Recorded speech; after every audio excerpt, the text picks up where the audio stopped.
Okay guys, that noise wasn't going away at all. I let the engine run. I thought maybe if I built up some oil pressure, maybe it would go away. Maybe just, like a lifter that wasn't getting enough oil or something.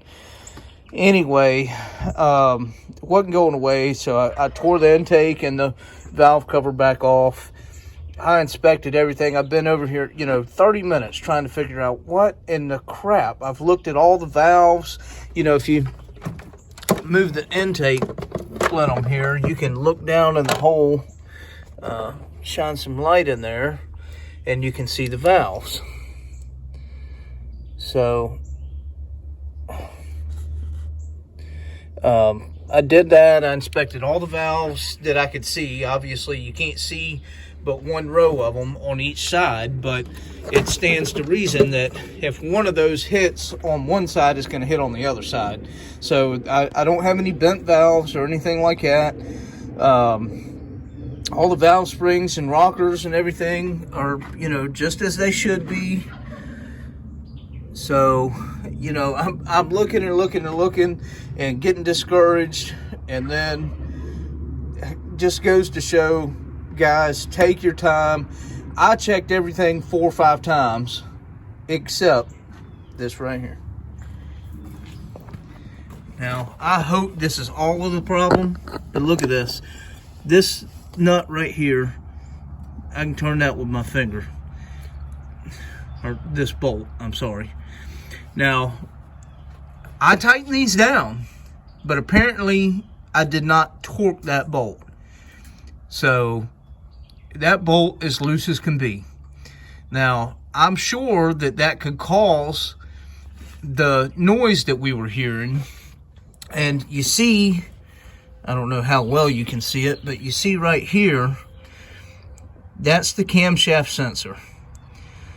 Okay?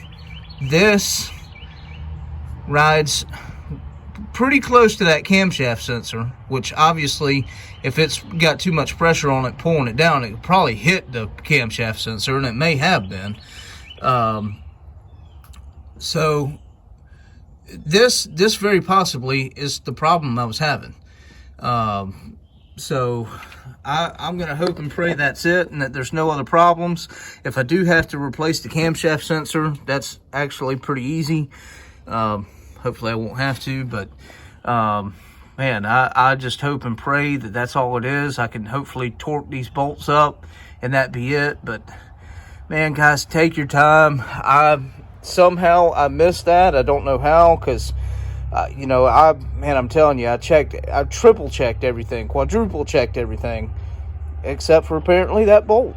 So anyway, we're gonna torque that down, and we're going to put all this back together and see if hopefully the noise is gone and if the car will run right. Okay guys, got it tore apart, found that bolt, got it tightened down. While I was in there, I double, triple, quadruple checked everything again, just to make sure I didn't, overlook anything else, which I'm amazed that I even overlooked that as many times as I checked everything out, but I did. Obviously, I had to have. Anyway, so quadruple checked everything. As I put everything back together, I quadruple checked it, and we're about to try and fire it up now and see what happens. Hopefully this time it goes off without a hitch.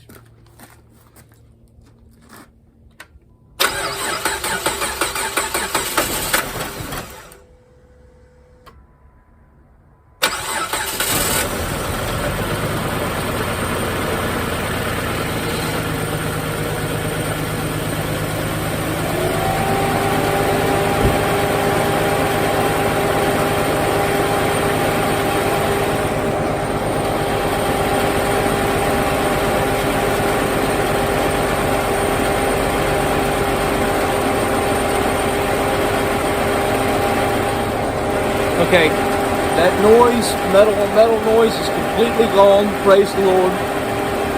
She is running a little rough, but it's been sitting here for 2.5 years wide open. So I'm going to let it run, see what happens. See if I can't get this all to smooth out. I'm probably going to put some Berrymans or something in the fuel. Fuel's been sitting here 2.5 years too, you know, so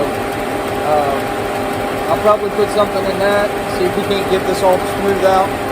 I'll bring you back. I have had problem after problem after problem trying to figure out why injector number 1 and number 2 didn't work.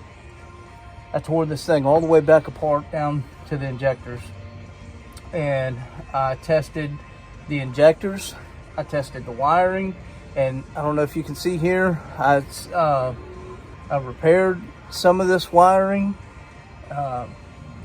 You know, it just had little nicks in it, but I didn't want to take any chance. I already had so many problems with it, so I just said, let's go ahead and you know, repair the wiring.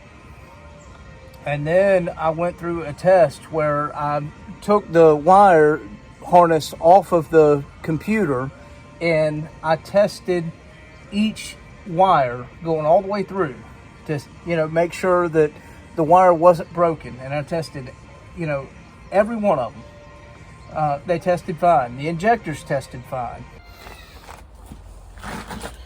All right, here we are back on the Sebring again. Done had this thing torn down, put together and torn back down. I couldn't tell you how many times. Continuously having a fuel injector problem that's continuously moving. Now we did have some hard codes that didn't move, and then I took the injectors out and I replaced them with new ones, and then the codes moved. So I went in here and repaired some wiring, which was bad, thinking that would fix the problem, and it did change those hard codes, so I didn't have codes on those injectors anymore. But on the new injectors, the codes had moved a little bit. So instead of, I can't remember what I had before, 1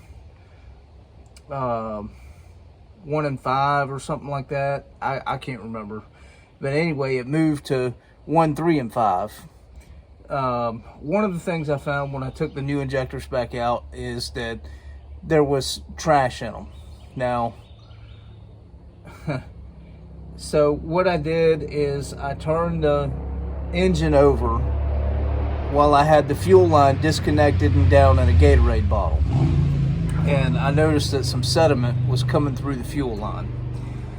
Now, we could replace the stock fuel filter, which we probably will. Ordered yet some more fuel injectors, because those other ones, even though yes there was trash getting into them, they were not the proper design. They kept falling apart. The top is where they put the strainer in, and it you know, they were a nightmare. So I sent those back, and I got some flow matched fuel injectors.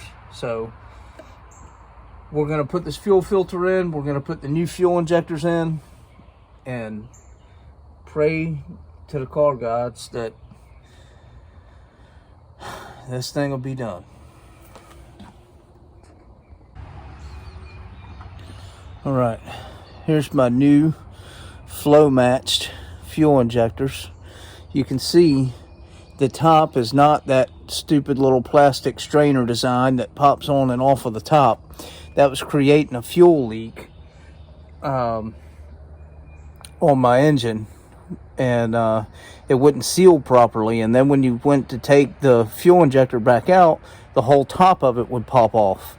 So this is the proper OEM design, and I went ahead and got them flow matched, paid the extra money to have them flow matched so that this engine will run properly. So now we're going to put our flow matched fuel injectors in.